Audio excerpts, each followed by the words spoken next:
ವೀಕ್ಷಕರ ವಿರಾಟ್ ನ್ಯೂಸ್ ಚಾನಲ್ಗೆ ನಿಮ್ಮೆಲ್ಲರಿಗೂ ಸ್ವಾಗತ. ನಾನು ಮತ್ತು CM ಸಿದ್ದರಾಮಯ್ಯ ಅವರು ಮಾತನಾಡಿದರಷ್ಟೇ ಸಹ ಇಲ್ಲಿ ಪಕ್ಷದಲ್ಲಿ ಕುತೂಹಲ ಮೂಡಿಸಿದ DK ಶಿವಕುಮಾರ್ ಅವರ ಮಾತು. ಹೌದು ವೀಕ್ಷಕರೇ, ನಾನು ಮತ್ತು CM ಸಿದ್ದರಾಮಯ್ಯ ಅವರು ಮಾತನಾಡಿದ್ದೇವೆಯೇ ಅದು ಮಾತ್ರ ಮಾತು, ಮಿಕ್ಕ ಯಾರ ಮಾತಿಗೂ ಸಹ ಇಲ್ಲಿ ಬೆಲೆ ಇಲ್ಲ ಅನ್ನೋ ಒಂದು KPCC ಅಧ್ಯಕ್ಷರಾಗಿರುವ ಉಪಮುಖ್ಯಮಂತ್ರಿ DK ಶಿವಕುಮಾರ್ ಅವರ ಹೇಳಿಕೆ ಒಂದು ತೀವ್ರ ಕುತೂಹಲಕ್ಕೆ ಮೂಡಿಸಿದೆ ಅಂತಲೇ ಹೇಳಲಾಗ್ತಾ ಇದೆ. ಪಕ್ಷದ ಆಡಳಿತಾರೂಢ ಕಾಂಗ್ರೆಸ್ನಲ್ಲಿ ನಾಯಕತ್ವ ಬದಲಾವಣೆ, ಸಂಪುಟ ಪುನರ್ರಚನೆ ಚರ್ಚೆ ಬಿರುಸಾಗಿ ನಡೆಯುತ್ತಿರುವ ಹೊತ್ತಿನೊಳಗೆ DK ಶಿವಕುಮಾರ್ ಅವರ ಮಾತು ನಾನಾ ರೀತಿಯ ಚರ್ಚೆಗಳಿಗೆ ಒಂದು ದಾರಿಗೆ ಎಡೆ ಮಾಡಿಕೊಟ್ಟಿದೆ ಅಂತಲೂ ಸಹ ಹೇಳಲಾಗ್ತಾ ಇದೆ. ತಮ್ಮ ಮಧ್ಯೆ ಏನು ಮಾತುಕತೆ ನಡೆದಿದೆ ಎನ್ನುವುದು ಬಹಿರಂಗಪಡಿಸದ DK ಶಿವಕುಮಾರ್ ಅವರು ಸರ್ಕಾರ ರಚನೆಯ ವೇಳೆ ನಡೆದಿದೆ ಎನ್ನಲಾಗುತ್ತಿರುವ ಅಧಿಕಾರ ಹಂಚಿಕೆಯ ಕುರಿತಾದ ವಾದಕ್ಕೆ ಪುಷ್ಟಿ ನೀಡಿದ್ದಾರೆ ಎಂಬ ವಿಶ್ಲೇಷಣೆಯೂ ಸಹ ಪಕ್ಷದ ವಲಯದಲ್ಲಿ ಶುರುವಾಗಿದೆ. ಇದೇ ತಿಂಗಳ ಅಂತ್ಯಕ್ಕೆ ಸರ್ಕಾರಕ್ಕೆ 2.5 ವರ್ಷ ತುಂಬಲಿದೆ. ರಾಜಕೀಯ ವಲಯದಲ್ಲಿ ನಡೆಯುತ್ತಿರುವ ನವೆಂಬರ್ ಕ್ರಾಂತಿಯ ಬಗ್ಗೆ ಏನು ಹೇಳುತ್ತೀರಾ ಎಂತಂದು ಸುದ್ದಿಗಾರರೊಂದಿಗೆ ಶನಿವಾರ ಪ್ರಶ್ನಿಸಿದಾಗ, ನಾವು ಏನು ಮಾತನಾಡಿಕೊಂಡಿದ್ದೇವೆಯೋ ಅದರ ಪ್ರಕಾರ ನಡೆದುಕೊಳ್ಳುತ್ತಾ ಇದ್ದೇವೆ. ಯಾರೋ ಒಬ್ಬರೋ ಇಬ್ಬರ ಹೇಳಿಕೆಗೆ ಕಿಮ್ಮತ್ತು ಕೊಡುವುದು ಬೇಡ ಎಂತಂದು DK ಶಿವಕುಮಾರ್ ಅವರು ಸಹ ಹೇಳಿದ್ದಾರೆ. ನೀವು ಒಮ್ಮತ ಇದ್ದೀರಾ ಎಂದು ಕೇಳಿದಾಗ, ಒಮ್ಮತದಲ್ಲಿ ಇರುವ ಕಾರಣಕ್ಕೆ 136 ಕ್ಷೇತ್ರ ಗೆದ್ದು 140ಕ್ಕೆ ನಮ್ಮ ಬಲ ಹೆಚ್ಚಿಸಿರುವುದು ಎಂತಂದು ಸಹ ಅವರು ಒಂದು ತಿರುಗೇಟನ್ನು ಕೊಟ್ಟಿದ್ದಾರೆ. ತ್ಯಾಗಕ್ಕೂ ಸಿದ್ಧ. ಕಾರವಾರದಲ್ಲಿ ಶನಿವಾರ ಮಾತನಾಡಿದ ಸಚಿವ ಮಂಕಾಳ ವೈದ್ಯ, ನಮ್ಮ ಕುಟುಂಬ ಸರ್ಕಾರ ಗಟ್ಟಿಯಾಗಿ, ಕುಟುಂಬದ ಯಜಮಾನರು ಸಹ ಮುಖ್ಯಮಂತ್ರಿ ಗಟ್ಟಿಯಾಗಿದ್ದಾರೆ. ಹೀಗಾಗಿ ನಾವೆಲ್ಲ ಸಹ ಸಚಿವ ಸ್ಥಾನ ಪಡೆದು ಆಡಳಿತ ನಡೆಸಿದ್ದೇವೆ.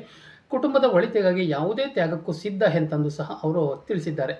ಇನ್ನು DK ಶಿವಕುಮಾರ್ ಅವರು ನಿಮಗೆ ಹೇಳಿದ್ದಾರೆಯೇ ಎಂತಂದು ಕೇಳಿದಾಗ, ಮುಖ್ಯಮಂತ್ರಿಯಾಗಿ ನವೆಂಬರ್ 21ರಂದು ಪ್ರಮಾಣ ವಚನ ಸ್ವೀಕರಿಸುತ್ತೇನೆ ಎಂತಂದು DK ಶಿವಕುಮಾರ್ ಏನಾದರೂ ನಿಮಗೆ ಹೇಳಿದ್ದಾರೆಯೇ ಎಂತಂದು ನಗರಾಭಿವೃದ್ಧಿ ಸಚಿವ ಬೈರತಿ ಸುರೇಶ್ ಅವರು ಸಹ ಕೋಪದಿಂದಲೇ ಸುದ್ದಿಗಾರರೊಂದಿಗೆ ಪ್ರಶ್ನಿಸಿದ್ದಾರೆ.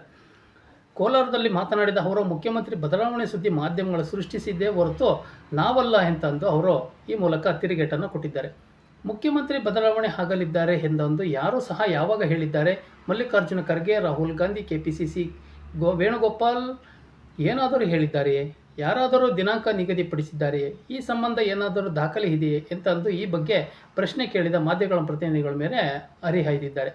ನಾವೆಲ್ಲ ಕಾಂಗ್ರೆಸ್ ಪಕ್ಷದ ಕಟ್ಟಾಳುಗಳು, ಮುಖ್ಯಮಂತ್ರಿ ಉಪಮುಖ್ಯಮಂತ್ರಿಗಳ ಹೈಕಮಾಂಡ್ ಹೇಳಿದಂತೆ ಕೇಳುವವರು, ಹೀಗಾಗಿ ಮತ್ತೊಬ್ಬರ ಮಾತಿಗೆ ಕಿವಿಗೊಡುವುದಿಲ್ಲ ಎಂತಂದು ಈ ಮೂಲಕ ಅವರು ಒಂದು ಸ್ಪಷ್ಟನೆಯನ್ನು ಸಹ ಕೊಟ್ಟಿದ್ದಾರೆ.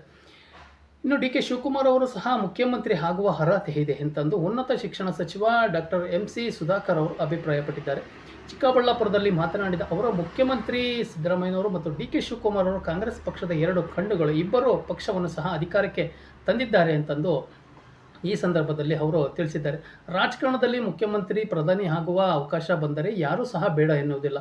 ಸಚಿವರಾಗುವ ಹಕ್ಕು ಸಾಮರ್ಥ್ಯ ಎಲ್ಲರಿಗೂ ಇದೆ ಎಂತಂದು ಈ ಸಂದರ್ಭದಲ್ಲಿ ಅವರು ಒಂದು ಉತ್ತರವನ್ನು ಕೊಟ್ಟಿದ್ದಾರೆ. ಇನ್ನು ನವೆಂಬರ್ ಕ್ರಾಂತಿ ಉತ್ತರಿಸುವುದಿಲ್ಲ ಎಂತಂದು ಯತೀಂದ್ರ ಅವರು ಹೇಳಿದ್ದಾರೆ. ನವೆಂಬರ್ ಕ್ರಾಂತಿ ವಿಚಾರದ ಬಗ್ಗೆ ಉತ್ತರಿಸುವುದಿಲ್ಲ, ನಾನು ಸಚಿವ ಸ್ಥಾನದ ಆಕಾಂಕ್ಷಿ ಅಲ್ಲ ಎಂತಂದು CM ಸಿದ್ದರಾಮಯ್ಯ ಅವರ ಮಗ ವಿಧಾನ ಪರಿಷತ್ ಸದಸ್ಯ ಡಾಕ್ಟರ್ ಯತೀಂದ್ರ ಅವರು ಸಹ ಈ ಸಂದರ್ಭದಲ್ಲಿ ಒಂದು ಹೇಳಿದ್ದಾರೆ.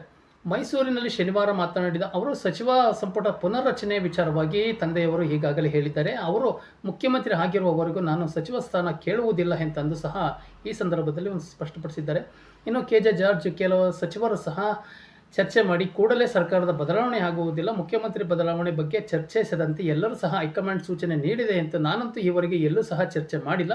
ದಿನೇಶ್ ಗುಂಡೂರಾವ್ ಆರೋಗ್ಯ ಸಚಿವರು ಮುಖ್ಯಮಂತ್ರಿಯಾಗಿ ಸಿದ್ದರಾಮಯ್ಯ ಅವರು ಮುಂದುವರಿಯಲಿದ್ದಾರೆ ಅಂತಂದು ಈ ಸಂದರ್ಭದಲ್ಲಿ ಅವರು ತಿಳಿಸಿದ್ದಾರೆ.